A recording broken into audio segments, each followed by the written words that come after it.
అన్న నమస్తే, ఏం చేస్తుంటారు? వ్యవసాయం. వ్యవసాయం దండగా అన్న వ్యక్తి అధికారంలోకి వచ్చాడు, అందుకే రైతులందరూ ఇబ్బంది పడుతున్నారు. ఇది ప్రధానంగా వైసీపీ నుంచి వస్తున్న ఆరోపణ, నిజమేనా ఇది? కాదండి, ప్రతిపాడు నీరందని ప్రాంతం కాలువకి. ఈ గత నాకు ఊహ వచ్చినాక నాకు 40 సంవత్సరాల నుంచి చూస్తున్నాను.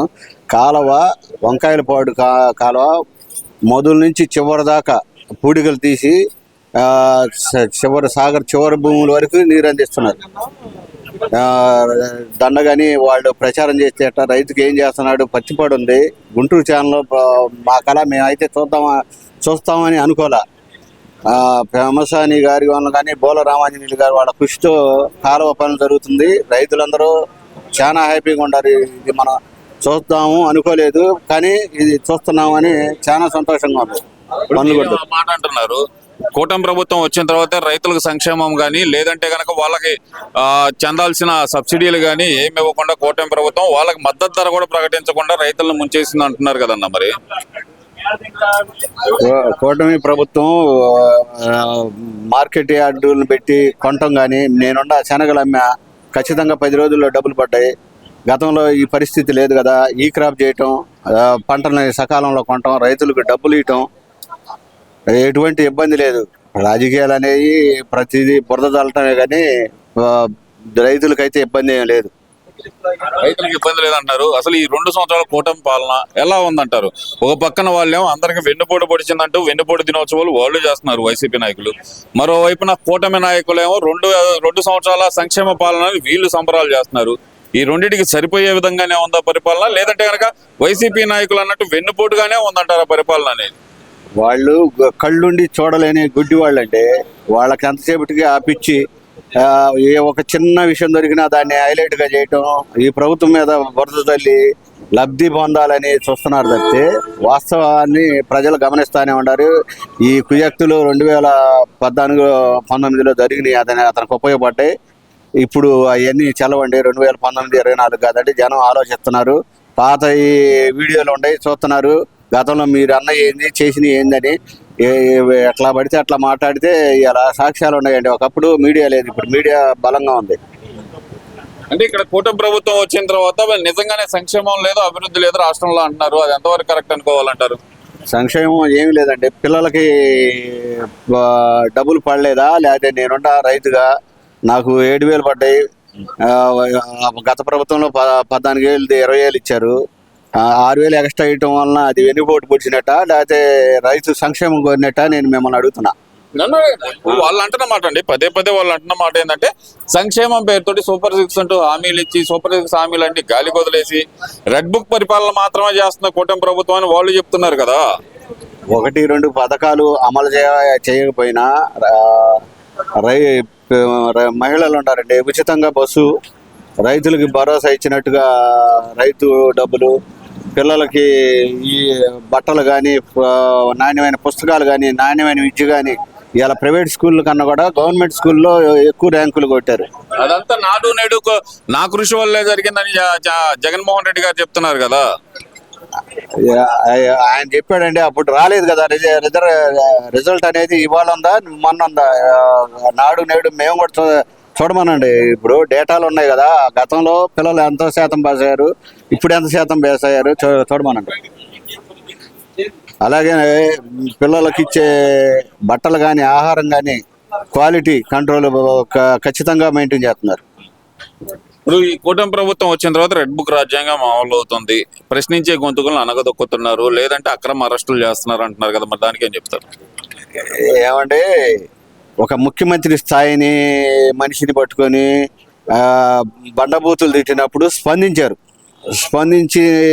అట్లా తిడతాం కరెక్ట్ కాదు అంటే వాళ్ళు చేస్తున్నారు. అధికారంలో కాకపోయినా రౌడీజం చేస్తున్నారు. దాన్ని కంట్రోల్ చేయడానికి పోలీసులు అరెస్ట్ చేస్తే రెడ్ బుక్ రాజ్యాంగం అంటున్నారు. ఉదాహరణకు తీసుకోండి, అంబటి రాంబాబు ఎంత గొడవ చేశాడు, ఏం చేశాడు. ఒక ముఖ్యమంత్రిని 15 సంవత్సరాలు ముఖ్యమంత్రిగా చేసిన ఆయన్ని మాట్లాడొచ్చా? విలువలు అనేవి కోల్పోతుంది వాళ్ళేనండి. కోల్పోయి ఇష్టానుసారం మాట్లాడుతుంది వాళ్ళే. నేను అమాయకుడిని అంటున్నాడు కదా మరి అంబటి రాంబాబు. ఆ రోజు క్షమాపణ కూడా చెప్పాను, నేను అమాయకుడిని, ఏదో మాట తొత్తరలో అన్నాను నేను అంటున్నాడు కదా. పాపం అమాయకుడేలేండి ఆయన. రోడ్డు మీద డ్యాన్సులు వేసుకుంటా ఫోన్ కాల్లో మాట్లాడతా జనానికి అన్నీ తెలుసులేండి. ఎట్టా అమాయకుడో ఏందో అన్నీ ప్రజలు గమనిస్తానే ఉండారండి. అంటే ఇప్పుడు ఆయన అంటుంది ఏంటంటే ఇక్కడ కాపులను అనగదొక్కుతుంది కూటమి ప్రభుత్వం, కాపుల మీద దాడులు పెరిగిపోయినాయి అంటూ ఒక కాపు కార్డు అనేది బయటకు వాడుతున్నాడు అంబటి రాంబాబు. నా ఇంటి మీద దాడి చేసిన వాళ్ళు ఇంతవరకు ఏం చేయలేకపోయింది కూటమి ప్రభుత్వం అంటున్నాడు కదా. దాడి చేశారని ఆయన అంటున్నాడు.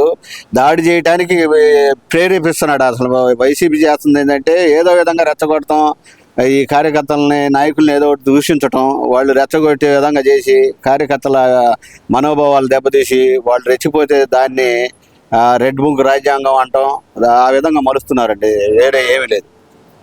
వేరే ఏం లేదని మీరు అంటున్నారండి. పదే పదే మరి వైసీపీ నాయకులు ఎందుకని రెచ్చగొట్టే వ్యాఖ్యలు చేస్తున్నారు అనుకోవచ్చు అంటారు. వాళ్ళు అధికారంలో రావటం కోసం ఇదంతా గోల్ చేసి ప్రజలను రెచ్చగొడుతున్నారు, కానీ ప్రజలకి వాస్తవాలన్నీ తెలుసండి. ఇప్పుడు వాస్తవాలు తెలుసు అంటున్నారండి. ఇప్పుడు వాళ్ళు చెప్తుంది ఏంటంటే కనుక 2029లో అధికారం మేమే వస్తాం, నేను చనిపోతే కనుక నా ఫోటో మీ ఇంట్లో పెట్టుకునే విధానంగా పరిపాలన చేస్తాను అంటున్నాడుగా మరి జగన్మోహన్ రెడ్డి. అవునండి. ఇప్పుడు నా పొలంలో నాకు 3 సాట్ల పొలాలు ఉన్నాయి.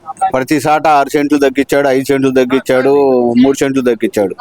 నేను ఒకటి ప్రశ్నిస్తున్నా, పూర్వకాలం నుంచి వచ్చిన మా భూముల్ని నువ్వు సర్వే పేరు చెప్పి ఎందుకు తగ్గించావు?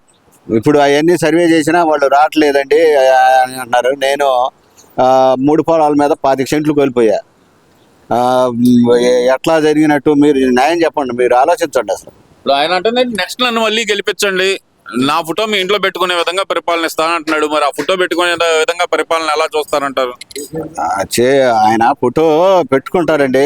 ఆయన మా పాస్బుక్ల మీద ఆయన ఫోటో వేశారు. మా తాత ముత్తాతల నుంచి వచ్చిన ఆస్తిలో ఆయన ఫోటో ఏంటంటే గవర్నమెంట్ రాజముద్ర ఉండాలా. ఆయనకి ఆ ఫోటోలు పిచ్చి, ఆ రంగులు పిచ్చి పోదు. దానికి మనం ఏం చేస్తామండి? మరి 2029 అధికారం నాదే, నేను వస్తే 2.0 పరిపాలన చూపిస్తానంటున్నాడు మరి జగన్మోహన్ రెడ్డి గారు. దానికి ఏం చెప్తారు? రంగులు వేసుకునే రాజ్యాంగం తప్ప, అచ్చల రాజకీయం తప్ప సంక్షేమం మంచితనం అనేది ఏడుండదండి. అసలు సిబిఐ వాళ్ళే ఒక వ్యక్తిని అరెస్ట్ చేయబోయారు. అతని పరిపాలనలో సిబిఐలో ఉండోళ్ళే వచ్చి రాష్ట్రంలోకి వచ్చి ఎంపీని అరెస్ట్ చేయలేకపోయారు.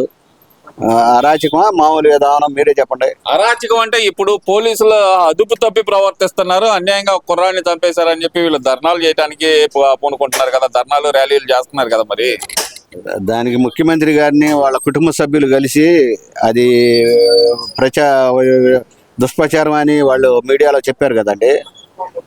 దానికి ఏం చెబుతారు? వాళ్ళ తల్లి, వాళ్ళ మేనమావని వాళ్ళ తల్లిని బెదిరించారు చంద్రబాబు నాయుడు గారు. ఈ కేసు లేకుండా మాఫీ చేయాలని చూస్తున్నారు, ఇలాంటివి చాలా జరుగుతున్నాయి అంటున్నారు కదా. మరి వాళ్ళకు అనుకూలమైన విషయాలన్నీ అనుకూలంగా మార్చుకోవాలని చూస్తున్నాయి తప్ప వేరే ఏం లేదండి. అతను ఎలాంటి వాడో ఏందో అనేది ప్రజలకు తెలుసు. అతను ఏం జరిగాడు, మిస్సింగ్ కేసు అయితే అతన్ని సిఐని సస్పెండ్ చేశారా లేదా? అవును.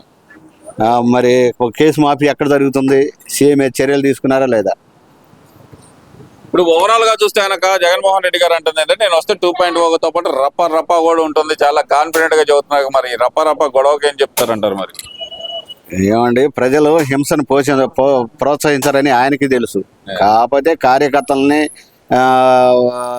ఉంచుకోవటం కోసం రప అని, సిద్ధం అని రకరకాల టైటిల్ పేర్లు పెట్టుకొని హీరో బొమ్మలు వేసుకోవటం ఇవన్నీ మనం చూస్తూనే ఉన్నామండి. అవన్నీ జరగవండి. అరాచకాన్ని ప్రజాస్వామ్యంలో ఎవరు భరించరు, రానిరు అంటారు. మరి 2029 అధికారం నాదే అని ఆయన గంటాపదంగా చెప్తున్నాడు కదా. అసలు మరి చూద్దామండి, 2029 వరకు వెయిట్ చూద్దాం. ఇప్పుడు 2024లో 175 వైనాట్ 175/175 అన్నారు. చివరికి 111 మిగిలిందండి. ఈసారి అది కూడా మిగిలిద్దో లేదో కనుక్కోండి. Thank you.